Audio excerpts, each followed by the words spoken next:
will be the Solicitor General. Guevara said he feels that the job suited him better, citing his 25 years of law firm practice. Former AFP Chief of Staff Jose Faustino will also be part of Marcos Jr.'s cabinet. Faustino retired on November 12, 2021, and since a one-year ban on appointment is in effect, he will first serve as Defense Senior Undersecretary and Officer in Charge, and would later on assume the position of DND Secretary by November 13th. As an appointee of the President, I am just the alter ego of the President, and all policies will emanate from our President-elect and of course of the Commander-in-Chief.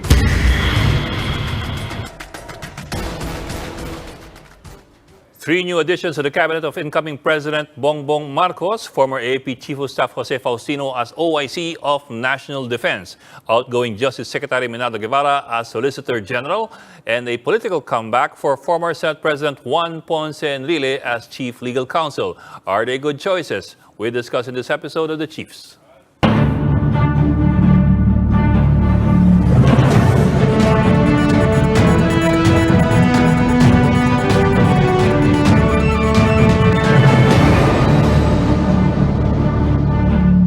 And welcome to this weekend edition of The Chiefs. I'm Ed Lingao. Also joining us, Ana Marie Pamintuan of the Philippine Star from the port area in Manila. In a little bit, Lucy Cruz Valdez, the head of News 5. Ami, magandang gabi. Happy Friday. Ayan, inunahan kita ha. Wala namang ganyanan. Oh, sige, happy weekend. Oh, what's your big story? Or should I even be asking that? We have three new appointments. Siyempre, nabanggit na natin at the start of the show, no? The new appointments led by, of course, former Senate President Juan Ponce Enrile. At 97, going strong. Ano? No, he's 98. He 98 turned 98 in February. So in 2024, he'll be 100 years old. Valentine's Day, nako ha, matanda ng konti kay Queen Elizabeth, ano? Okay, reference ko si Queen Elizabeth, hindi ko naisip yun. Sige. But di ba, that's quite quite a feat, I suppose. Yes. 98-year-old cabinet member. I mean, biglang napataob si Salvador Panelo. Pero para makasegue ka, isa pa sa mga malalaking story, of course, is we're expecting another oil price hike by Tuesday daw. Yes, So, the usual day is Tuesday. And again, third straight week, another oil price increase. But this time, thankfully, not as big as the previous 2 weeks. So let's bring in our first guest for tonight.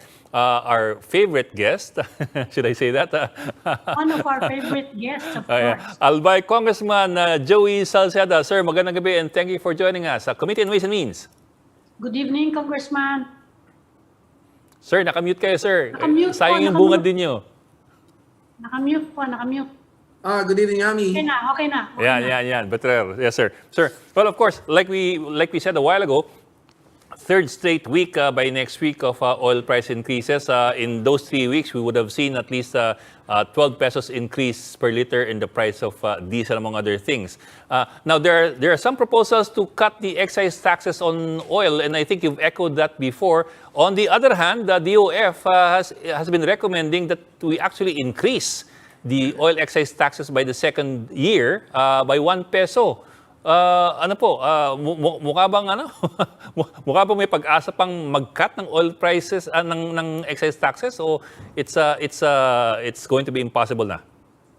Batas kasi yan eh. Kaya problema hanggat hindi ko kami nag-meet. So kaya nga nung Oktubre pa pinasanaw namin ang sinasabi namin is a counter-cyclical automatic mechanism na pag umaakyat mawawala yung buwis. At pag bumabagsak, magdadagdag ng buwis. So magkakaroon po ng counter-cyclicality kung saan po na, halimbawa, nakita ko naman po itong buwis na to is sobrang 30 years na yata ako sa merkado eh.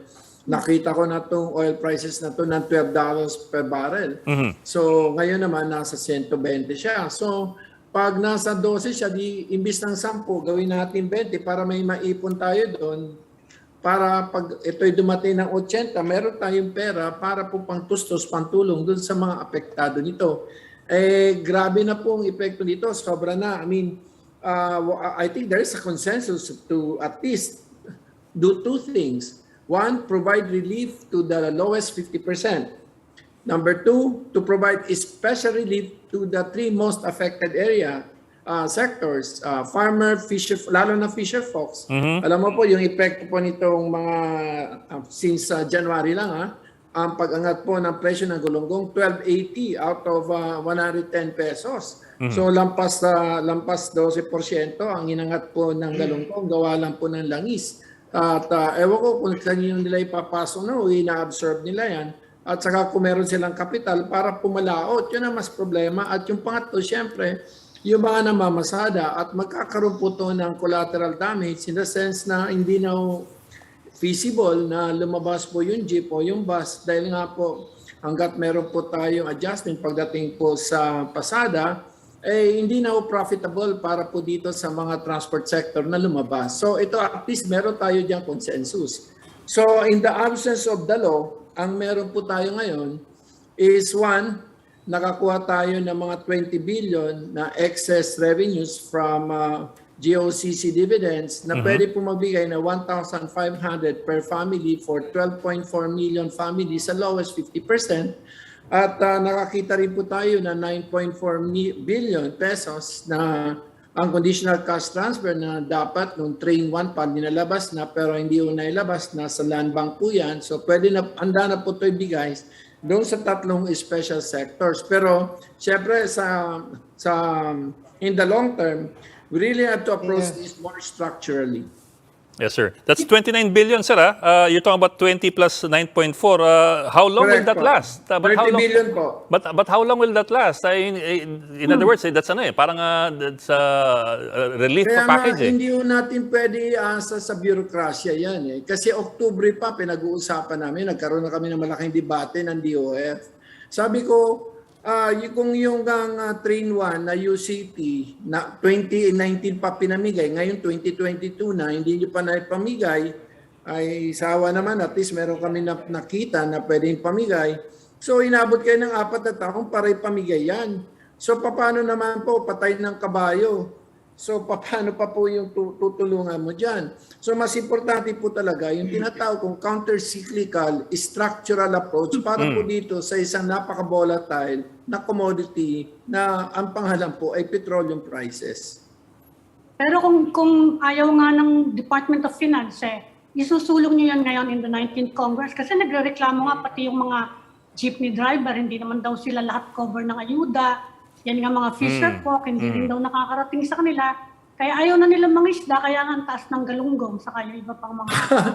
Yun nga po kailan mo bibigyan ng ayuda yan, kailan mo bibigyan ng relief pagpatay na. Hindi na yung relief, ipapalibing mo na lang, bigyan mo na lang siguro ng advance, kailangan advance na lang siguro na burial assistance ang lahat, kasi kung ganyan naman ang style. Ang problema ko talaga, it's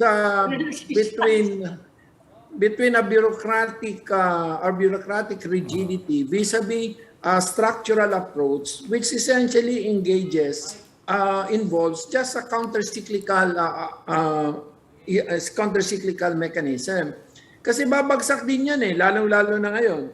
Tinataas na ng US yung kanyang interest rates dahil nga po napakalaki po ng inaipalabas na pera ng pandemic. Nagpalabas tayo ng katakot-takot na halos $9 trillion na wala namang kaakibat na output.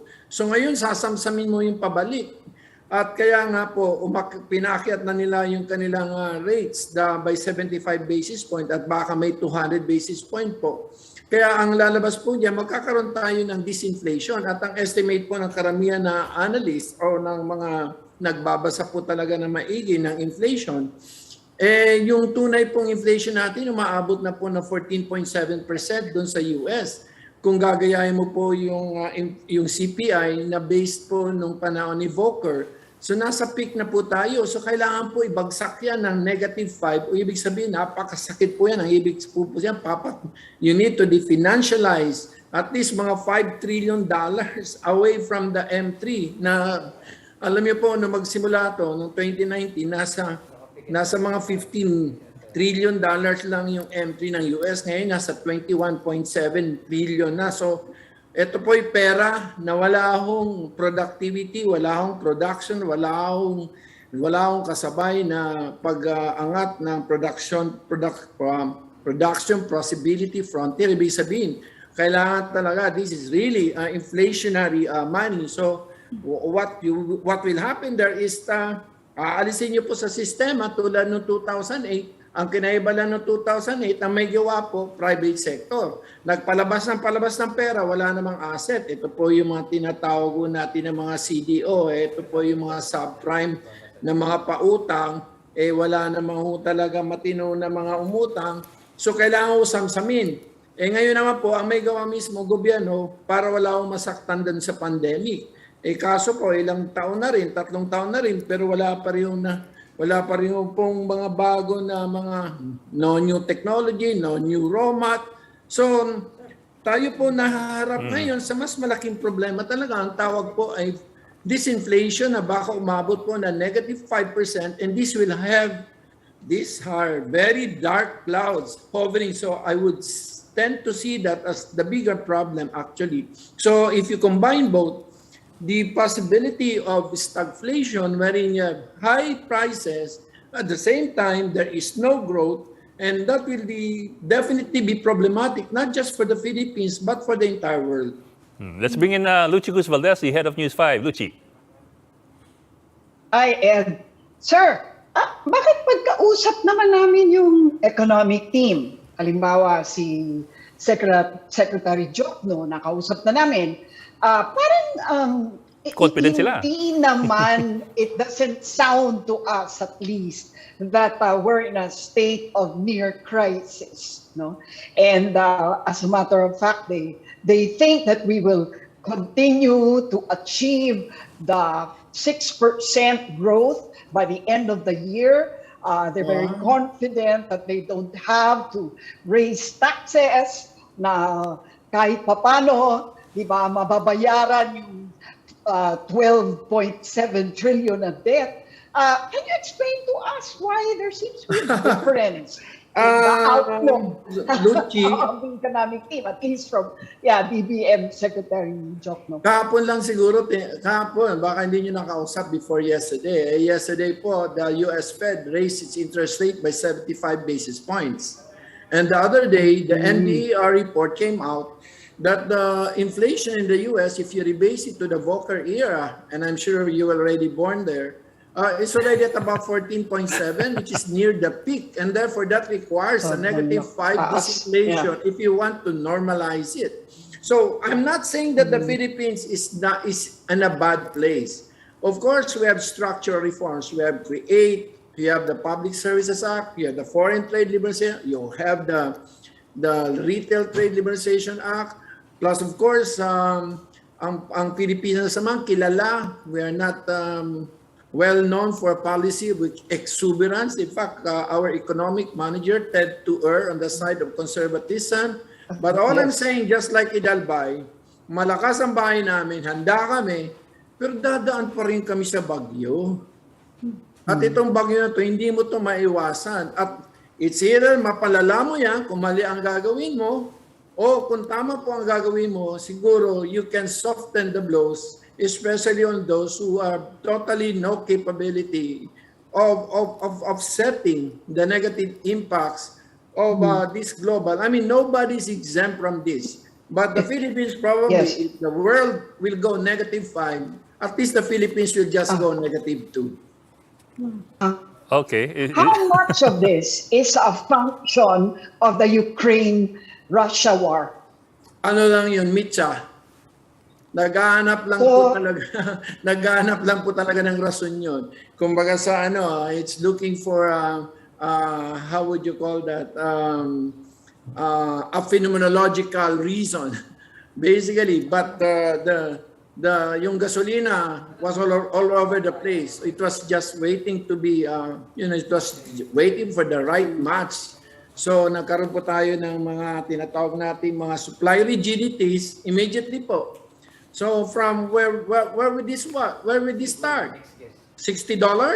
Now we're at 120 in terms of the price of crude oil. So essentially, but the critical problem is you look at it. how much did we really release in terms of money for the pandemic without the concomitant production or output? $9 trillion.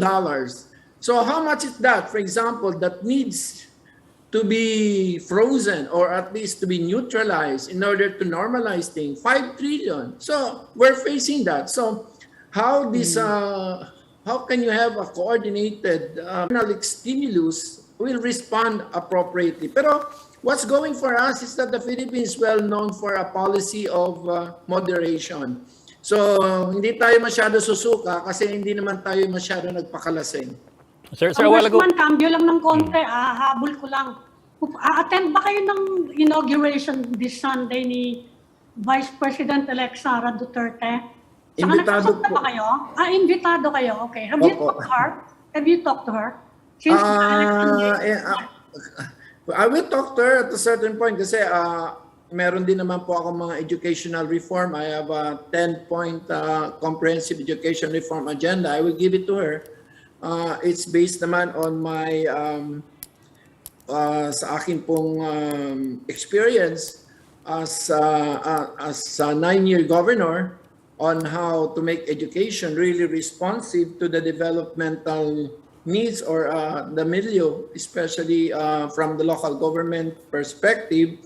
At the same time, syempre, napag-aralan ko na rin over time our experience with K-12, with yung mga bago po na mga challenges po ng jobs market vis-a-vis the educational structure of the Philippines. Yes, I will at a certain point submit my inputs to her. Sir, balik lang ako dun sa issue ng langis kasi well, you mentioned a while ago the need for what you called nga counter-cyclical measure that would put a balance into our taxing of the oil industry. I suppose by that you mean na pag masyado mataas ang presyo ng langis abroad, kailangan i-adjust downwards yung excise taxing. But at the same time, wouldn't that be in a way already a kind of subsidy? And how different would that be from for example, our experience with the OPSF when we, in a way, subsidized the oil prices? May consensus na not to subsidize Ayala. So the policy consensus really is to subsidize the lowest 50% plus the 3 sectors that are heavily affected. And these are the Fisher Fox, Yes, sir. number 1, number 2 is the farmers, and number 3 is of course the transportation.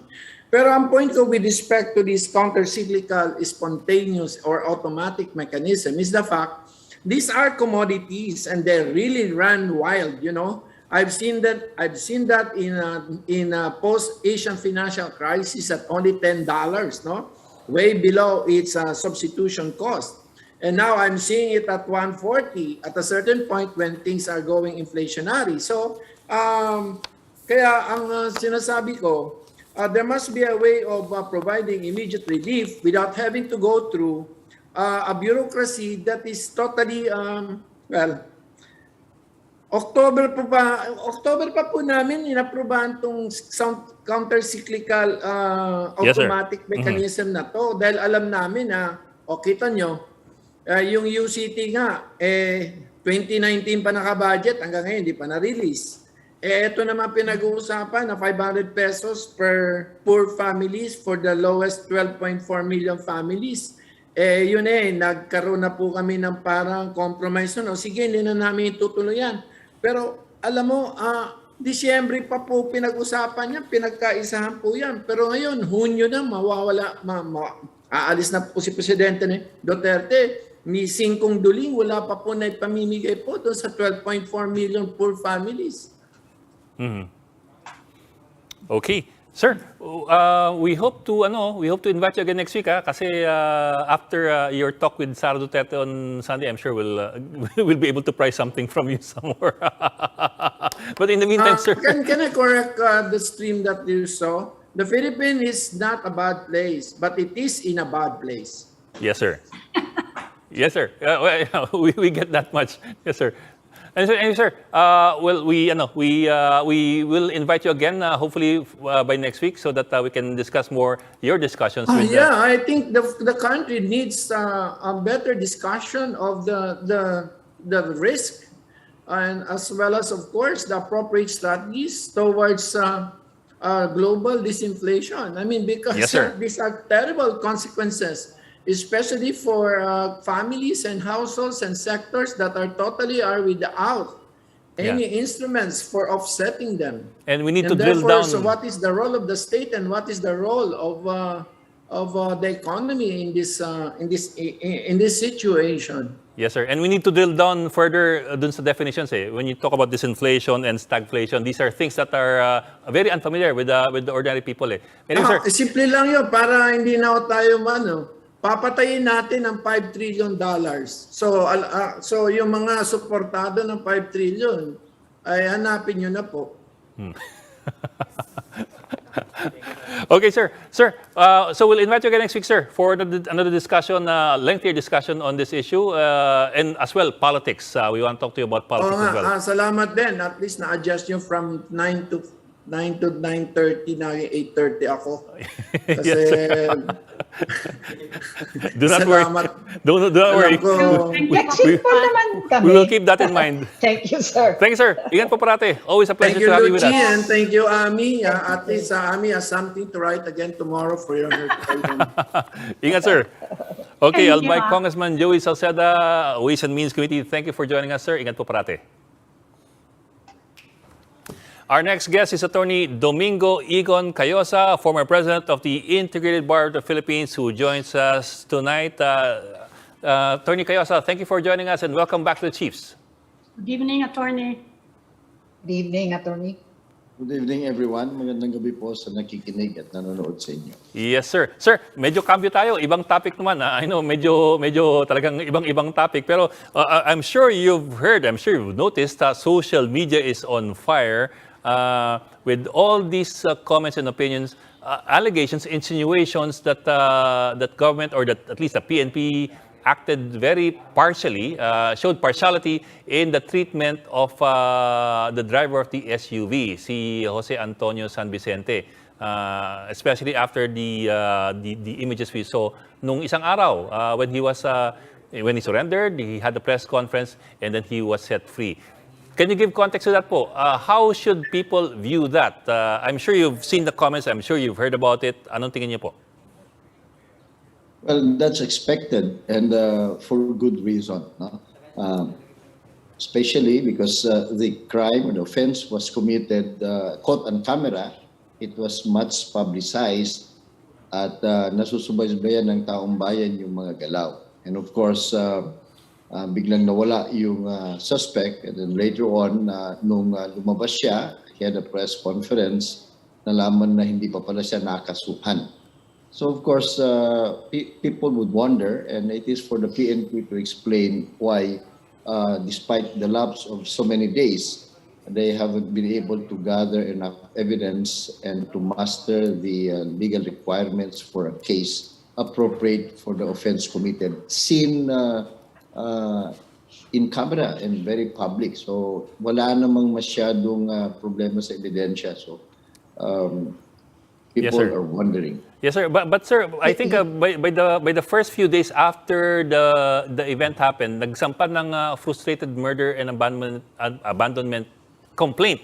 Complaint pa lang complaint, hindi pa charges, yung PNP against San Vicente. Of course, it's not a charge itself yet. Wala pa dun sa bahaging yon. But I suppose yung mga details niyan hindi rin masyadong naintindihan ng nuancing ng taong bayan So maybe you could enlighten us. Ipaliwanag natin, to be fair to the PNP also, we have to understand, kinakailangang intindihin din ng publiko, na yung trabaho ng pagfa-file ng formal charge before the courts, for the courts to issue the warrant of arrest, trabaho ho yan ng piskalya, hindi ng kapulisan. Pangalawa, kahit kita natin yung buong pangyayari, siguro hindi rin malinaw sa PNP o sa piskalya kung ano ba talaga yung motive. So nagkakalap pa siguro sila ng impormasyon because that would determine the kind of charge that they would file. Having said that, kahit nag-file ng complaint ang kapulisan ng frustrated murder, hindi ho naman ibig sabihin yun ang isasampa ng fiscal dun sa korte. Kasi yung fiscal naman, ang trabaho niya after receiving the complaint of the PNP, isusumpi na yung suspect, pasasagutin, and then titimbangin ngayon yung complaint, yung ebidensya, at saka yung sagot. Saka sila magdidesisyon exactly what kind of charge will they file before the courts, because they're also very careful. They only file the charge that is supported by the evidence and something that they can reasonably win in court. So, attorney, linawin ko lang, kasi ang dinidispute ngayon, bakit daw hindi inaresto kagad, hit and run yon. Sabi ng pulis, kasi hindi naman daw nila nasundan kagad, so wala na yung hot pursuit. Pagdating dun sa, tinanong na lang, nakatira ba dyan ganito, hinahanap namin, hindi na nila mahabol lang sa bahay. Tapos ngayon, nung nag-press con, dahil may nakafile na kaso pero wala pang arrest warrant, hindi rin nila ma-arresto kahit sabihin na nung iba na aggravating circumstance nga daw yung hit and run, dapat inaresto kagad. Tama ba yung police doon? May point sila na we all have to wait for the arrest warrant at saka na natin pag-usapan kung may piyansa yan o pwedeng yung mga ganon-ganon. Tama ba yung police doon? May basehan ho naman sila. No? Of course, the big question, ba't hindi nahuli ka agad? Hindi naman ito sa liblib na puok. But that's for them. That's law enforcement. No? But they have a point. No? Since kung nahuli sana kaagad, pwede nag-file agad sa fiscal na inquest. At kulong ka agad. No? Drive siya kasi. Yes. Ito kasi ang nangyari, nakatakas siya. It was a length of time and then kita siya, nandun na sa piskalya, hindi pa na-file sa korte, wala pang warrant of arrest. So they cannot also arrest him without a court warrant of arrest. Attorney, is it valid to even assume that he deliberately hid from the PNP and dragged his feet, about surrendering, para lang precisely, so that he can get past the deadline, so to speak, for surrendering or for being arrested? Ano ba yun? Anong basa niyo ron? Well, we don't even have to assume. It is a fact that tumakas siya at nagpalamig muna bago nagpakita. So, marunong din. Well-advised yung tao. Ayaw niya ma-inquest. Gusto niya yung regular preliminary investigation para makasagot siya. At para siguro mabigyan siya ng pagkakataon, areglohin mo na lang ito. Kasi wala kang kalaman. So, that is also valid advice. But we don't have to assume. It is a fact na tumakas siya, nagpalamig. Sumurrender ba siya? Arestado siya kaagad? Ganun ba yun? But hindi ho naman siya. Surrendered earlier. Would he have been arrested? Of course. Yeah. Kung pagkasagasa niya, sumurrender siya, huli siya kaagad. Kasi the crime was just committed, di ba? So, kaagad pwede siya ma-inquest. In this case, tumakas muna siya. 10 araw So, regular preliminary investigation. Yeah. Kung lumabas na yung arrest warrant, pwede bang i-request nung kabila na huwag niyo yung pakawalan, no bail kasi hit and run? Pwede ba yun? Hindi ho. Kasi kahit hit and run yan, hindi naman namatay yung tao. It is not a capital offense. It's not what we've seen so far is that hindi ho naman ganun kabigat buhay yung tao at bailable naman yung offense. So, paglabas ng warrant of arrest, pwedeng mag-bail siya, pwedeng hindi na siya papasok sa kulungan. Pwede rin siyang ma-settle yung case out of court. Well, definitely. He can settle the private offended party. Though, of course, the last we heard from the victim, ayaw niya magpa-settle. But he can still, and even the justice institutions will encourage yung settlement. Ganun naman ang polisiya ngayon ADR. So assuming na magpa-settle yung private offended party, ang next question is, can the government, can the prosecutor pursue? The answer is yes, because it's a public offense. Ang kalaban nito of the Philippines. At kung sa tingin ng piskalya, hindi nila kailangan ng testimonya, cooperation ng biktima kasi kitang-kita naman maaari naman nilang i-pursue yung public aspect nito. Pero sir, Malakas ba yung case na frustrated murder? Well, we haven't seen the medical records, but from what is publicly disclosed, mukha naman hindi naman fatal yung injury. Kasi ang frustrated murder ho, yung bang kung hindi naagapan ng doktor o medical attention, mamamatay sigurado yung tao. So that should be the nature of the incident, of the injury. The other one, of course, is there should be for a murder to a frustrated murder or any of the stages, meron dapat yung mga qualifying circumstances like premeditation, use of superior strength, yung treachery, yung impunity, mga ganyan, excessive force. So maaring yun ang tinitignan ng piskalya because it's not just an ordinary injury. Dapat mas malalim yung qualifying circumstance. Yun siguro ang pinoproblema ng kapulisyan at ng piskalya kasi nga hindi mo naman yan makikita dun sa video eh. Pero mas bagay siyang frustrated homicide, di ba? Parang mas accurate yung kaso nun. Well, sa homicide din ho, ganun din. Ang frustrated homicide, kinakailangan din without timely medical intervention, mamamatay yung tao. So, hindi, mukhang hindi nag-survive. Hindi ganun kaseryoso. Siguro broken ribs, broken bones, we don't really know, we didn't see the details, but Physical injury lang yan. malamang. Malamang. Kasi for homicide to be tenable, kailangan talaga may intent to kill. Yung meron talaga intention siya. So mukhang naman, parang nabunggo lang niya, nataranta Di siguro ba siya. ginulungan nga niya eh, after Hindi, matong... mukhang intent to harm. It's not intent to Siguro yung intent to escape, no? Mga ganyan, intent to escape. Bumagsak tapos ginulungan, hindi Hindi, pa parang ang dating parang nainis siya na humiga pa. So, sige, kung Humiga gusto mo. bumagsak. Sige. Parang ganun. Kasi meron kumalat na ganun eh. Na ang comment nga raw ay parang pwede naman siyang palayo from the front of the vehicle, pero parang he deliberately lay himself down. At least merong mga ganung comments. No?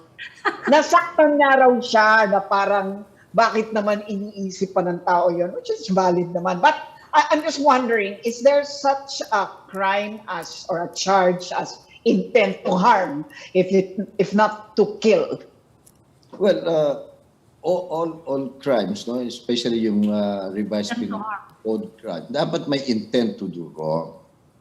And that intent Motive, is no? be manifested by what you do, yung overt act, at saka yung resulta nito. So ito naman, pretty obvious. There was intent to harm, di ba?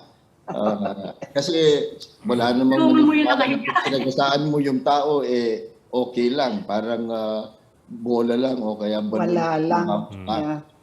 Sir, Malinaw ho naman na Yes, sir. masama yung kanyang intention. But whether or not that was intent to kill is something that the prosecutors and the police elements will have to weigh and produce the evidence. Sir, after the hit and run, the police tried to get inside the subdivision of the SUV owner, si San Vicente, but they were prevented from going in. So basically, what we know of as a fact is that they know where he lived, they know where he was, yet they were not able to arrest him or to get him for 10 days. Actually, there are two questions there. Number one, could they have insisted, and could that have been part pa rin of hot pursuit? In which case, they could have arrested him and done an inquest. Number two, do you think that the police exerted all possible efforts to arrest the guy who was responsible for a hit and run? O pinabayaan na lang? Kasi they know where he was. Well, if that was the case, it is a puzzle why the police authorities allowed themselves to be stopped by the subdivision. Oo nga. Because you don't need to do, it need not be hot pursuit. If there's a legitimate police operation, investigation, the private subdivisions cannot close their gates. malinaw ho naman yan na they can because even private... Yung obstruction of justice yun. Oo, obstruction of paaring... Kailan nga yung mga to gwardiya? make up a case of obstruction of justice dyan. Kasi legitimate police operation naman yung magtatanong ka, meron akong informasyon, nandito daw yung tao, pwede ho ba Yes, sir. pumasok? Your police officers, there's a live case. It is within your responsibility and your power to investigate. So anybody who obstructs that without valid reason or a legal reason, then he opens himself to charges of Yes, sir. obstruction of Pero, justice. sir, the second part of my question is the police knew where he lived and yet they waited for him to come out on his own voluntarily for 10 days. Is that a fair representation of what happened? And is that what should have happened? Alam na nila kung nasaan siya, pero inintay na lang nilang lumabas.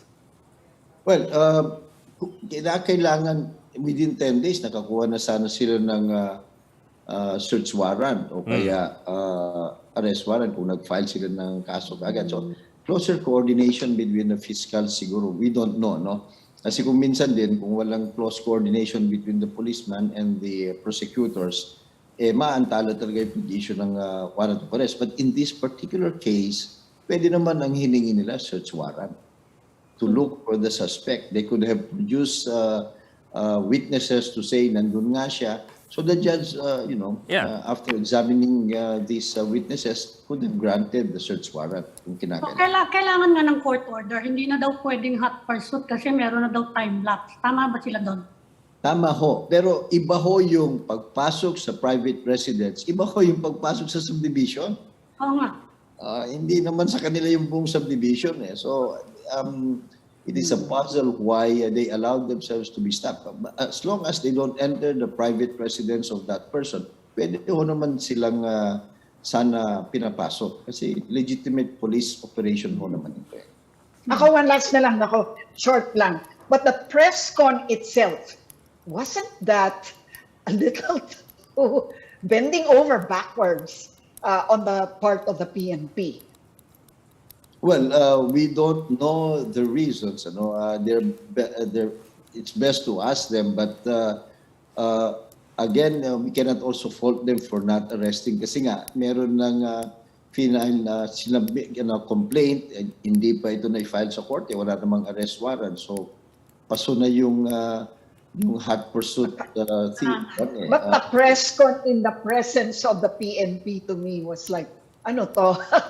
Well, Parang medyo naman. weird.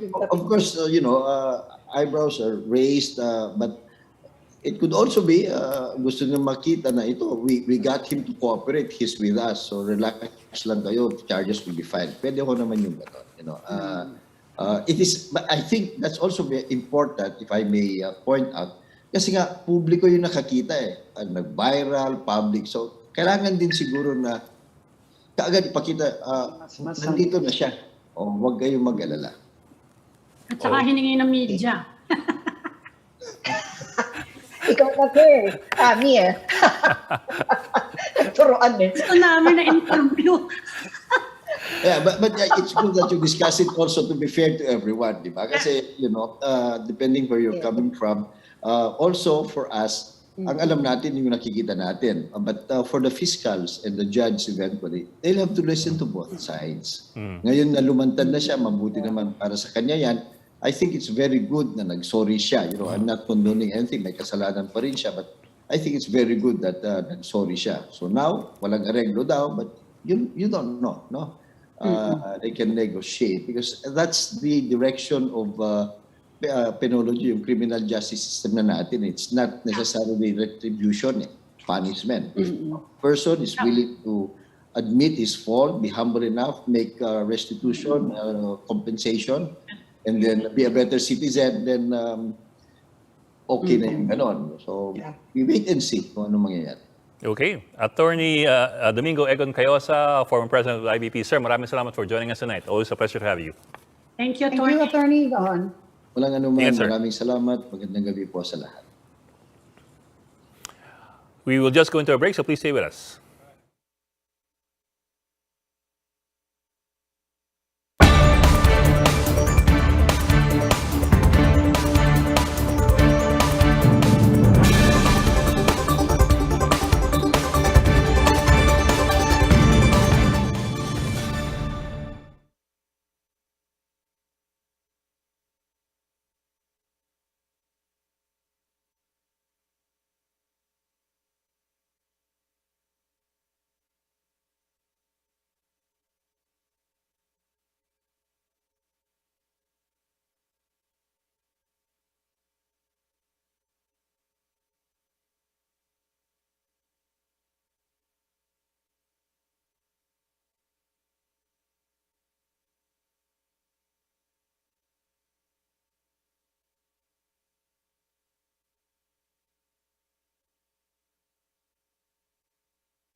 Welcome back to the Chiefs here on One News, and three more familiar names join the cabinet of incoming President Bongbong Marcos. Let's bring in political scientist and pol sci professor Gene Franco to discuss this with us. So welcome to the Chiefs. Welcome back to the Chiefs, Prof. Gene. And ibang-ibang inyong background ngayon. Oo nga. Oo nga. Good evening, Professor. Good evening, po, Anne. ma'am. Hello. Good evening, Lucy. Good evening, Ed. Sorry, na-intriga ako sa background nyo. Saan kayo ngayon? Nasa unnamed mall Oo. Okay. to celebrate a milestone. Oh, yeah. Ganun ba? Ganun ba? Oh, congratulations. Ano mo na milestone Ginugulo yun? mo siya. Congratulations. Sige, hintayin namin yung pansit. Ha? Ma'am, Ma'am, of course, you've heard about the appointments. Among them, Juan Ponce Enrile, all of 98 years old. By 2024, he will be 100 years old. Of course, so many things to talk about there with Mr. Enrile. Former finance, former defense minister, also the one of those responsible for ousting his father, and now joining the son. Let's start off with that po. Your thoughts on Mr. Enrile? Well, of course, hindi naman matatawaran yung legal expertise ni Senator Enrile, no? And his very long experience in government.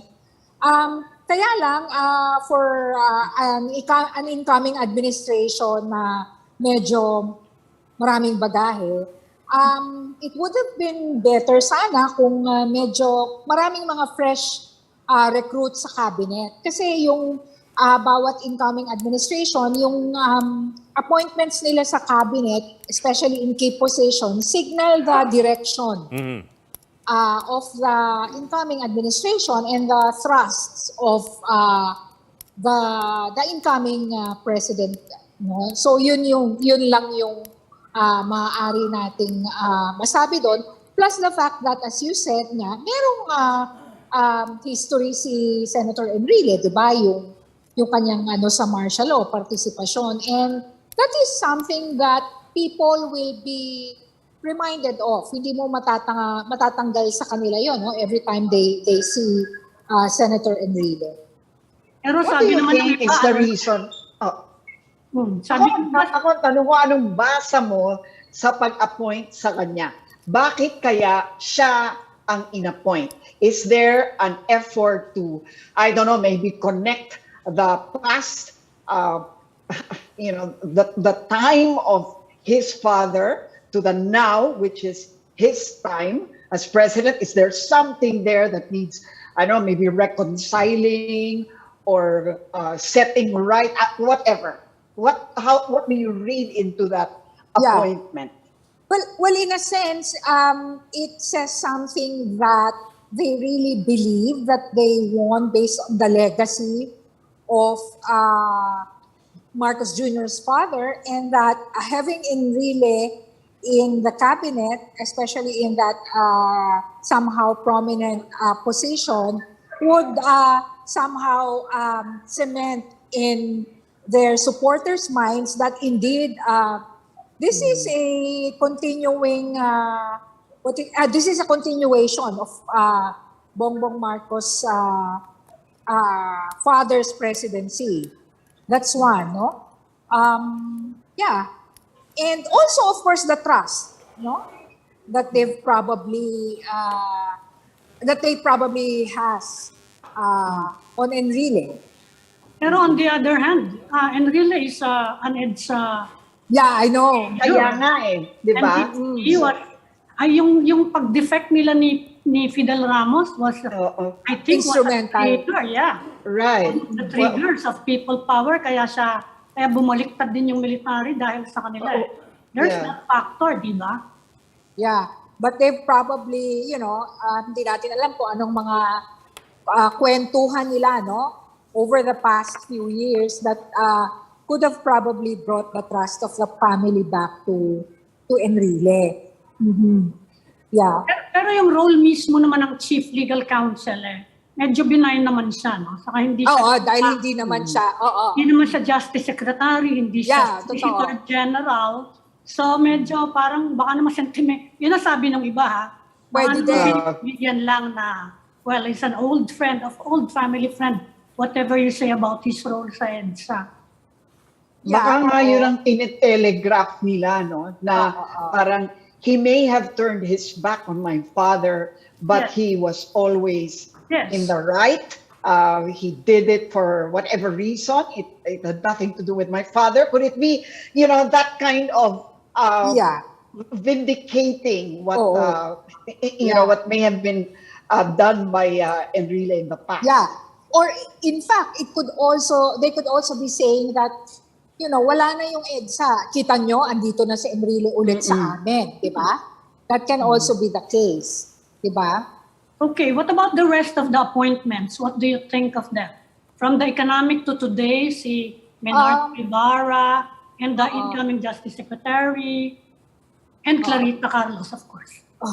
Yung, of course, the economic team is, I think, very good. It puts legitimacy to the incoming administration, knowing that during the campaign, there were surveys among the business community, and it showed that it seems that the business community was not trustful enough of the camp of Bongbong Marcos. No, so on the one hand, they're recycled cabinet members of previous administrations, but on the other hand, they would also be giving legitimacy to the incoming administration. And the fact that they're veterans, the fact that they're really known for their economic acumen, then it also parang gives people the semblance of certainty that things will be working, for the people. On the Justice Department appointment, well, I was a bit surprised. So I was thinking maybe they are just waiting for somebody to, Sa placeholder lang. Pwedeng, placeholder lang. And that, so after a year, then they will probably be announcing another Justice Secretary. Si Professor Clarita Carlos naman, of course, we know her experience as previous head of the National Defense College of the Philippines. At may karanasan naman siya doon sa position na inilagay sa kanya. Well, and kumbaga parang expected na rin that she will be having a position in this administration. Ma'am, Solicitor General, si Menardo Guevara, coming in from the Justice Secretary portfolio, I suppose that also raises some questions kasi he could have just as well retained Calida, who campaigned for him in 2016. Oo. Yeah, oo nga eh. So, hindi ko rin alam what's the purpose. And just recently, di ba, si Menardo Guevara also gave a statement On red regarding tagging. the case of Laila de Lima. Yes. So, I really puzzled by his appointment, no? But just the same. Although, ma'am, in some circles, Secretary Guevara is seen more as a technocrat than a political appointee. I mean, there are cabinet members who are seen to be taking political sides more often than they are taking the sides of their expertise. In the case of Guevara, there are times when he seems to telegraph certain policy directions which are not always apparently in tune with the administration. Yeah, that's also the case. Or he is probably someone that has other backers on the side of other camps, no? Other than just the Bongbong Marcos camp, no? That could also be the case. But overall, what I'm thinking is that aside from the, it seems that the cabinet appointees or the appointees in other key positions have not been very, inspiring, in the sense that considering that I think a large portion of young people voted for the incoming administration. So I was kind of expecting some a batch that A younger batch. oh yeah, a younger batch. Younger than Enrile. Or people Everybody's younger naman than or people who Amigo. have not been, or people who have not been, who are good but have not been very prominent. So fresh ang Fresh faces. dating. Oo. Of course yung ano no, we're not ayaw naman nating maging ageist, 'di ba? But we also value experience, and sometimes, 'di ba? Syempre, dahil may experience, medyo may katandaan na. Ang problema lang na nakikita ko is that pag merong minsang magkamali or misstep, hindi mo maaalis that some people might actually blame age. If you know what I mean. Yeah. So that's something that we can expect to be said about the other appointees. Okay. Professor Jean Franco from the UP Political Science Department. Ma'am, thank you very much for joining us tonight at congratulations. Thank you. Thank you, ma'am. And good night. Good night po. Ingat po. Bye-bye. And catch a special coverage of One News on VP-elect Sara Duterte's inauguration this coming Sunday. Tune in to Signal TV's Channel 8 and 250 for the live coverage on June 19 at 4 p.m. You can also catch it live on your phone via Signal Play. That'll be all for this edition of The Chiefs. We hope what was discussed here will keep the conversation going. Before we go, a reminder to our viewers, mask on, wash hands, and stay safe, Philippines. I'm Ed Lingao. I'm Mami Paminton of the Philippine Star. And I'm Lucy Cruz Valdez of News 5, and we are One News.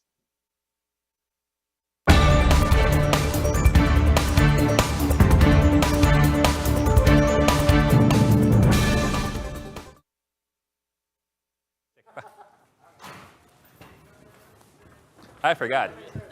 Same. I forgot.